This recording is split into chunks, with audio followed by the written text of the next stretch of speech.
Today, hundreds of JCPS students will be back on buses as the district restores some routes that had been cut. There are 6 schools in the district that will be seeing those buses start to roll back in this morning. Our Gabe Gonzalez joins us now from the newsroom with those details. Good morning, Gabe. Hey, good morning, Grace and Jim. Yeah, JCPS board voted back in January to have these bus routes restored, obviously to the delight of many parents around JCPS. Now, the district tells us, a district spokesperson told me that 1,000 of the 3,000 eligible students will be on buses starting today. Now, these changes apply to students at Coleridge Taylor Elementary, Whitney Young Elementary, and Johnson Traditional Middle School. Students on free or reduced lunch at DuPont Manual, Butler Traditional, and Male High Schools are also eligible. The district was able to make this happen through a collaboration with TARC. We're told 68 drivers were hired and trained to help with the shortage of school bus drivers.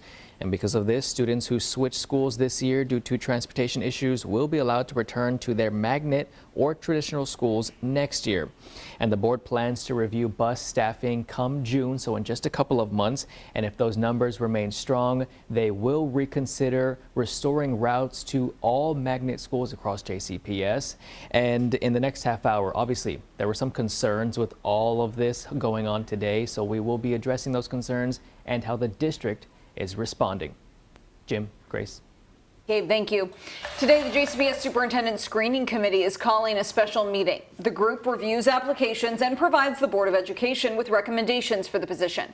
Dr. Marty Polio announced his retirement last September after serving as superintendent for 8 years.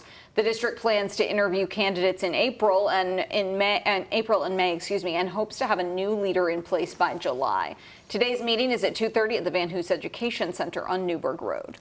The suspect in a deadly stabbing will face a circuit court judge today. 18-year-old Caden Savor was arrested earlier this month for a stabbing that killed 15-year-old Izzy Verbeer. It happened on March 1st at a home on Buckner Avenue in the Iroquois neighborhood. Savor appeared in district court on the 3rd, where his attorney told the judge that he is autistic. The judge entered a not guilty plea and set his bond for $250,000. Savor is charged with murder. He's expected in court today at 2.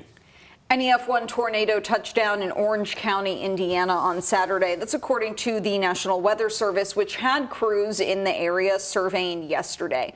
That tornado touched down near West Bannon Springs and continued on about 11 miles to Orleans. The NWS says wind speeds reached 110 miles per hour. One of our other top stories here in this half hour, the same storm dropped almost 3 inches of rain on Metro Louisville. For one neighbor in Edgewood, the rainfall brings flooding concerns. He didn't want to appear on camera, but he believes drainage along Kathleen Way is adding to the problem. He says after storms, he has to clear built-up drainage pipes on nearby empty lots to keep his home from flooding. He's asked MSD for help, but so far no response. They own this property. It's their responsibility to keep this clean. It's not mine. If somebody would just come out here and just maintain the ditches every now and then, they would solve the problem. WHAS11 has reached out to MSD and Public Works for more information, but we haven't received a response yet.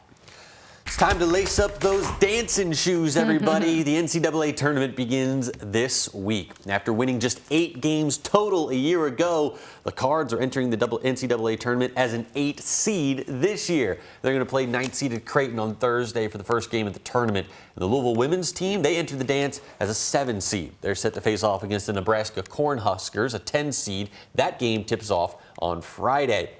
Over in Lexington, the Kentucky Wildcats are going to be set to travel up to Milwaukee as a 3 seed. They're going to open up the NCAA tournament against Troy. That game is scheduled for Friday. The Kentucky women grabbed a 4 seed, and they're going to be staying home on Friday to play in Lexington against number 13 Liberty. The IU men did not make the tournament, but the women's team did. The Hoosiers are a 9 seed and will face off against number 8 Utah. That game tips off Friday in South Carolina. How about those Cards going from one of the worst teams in college basketball last year now to an 8 seed, and really, you talk to some people, they think maybe they should have been a little bit higher too. It's a very, very exciting season for the Cards, and it's certainly going to be filling Rupp Arena with a lot of red. Yes, that's right.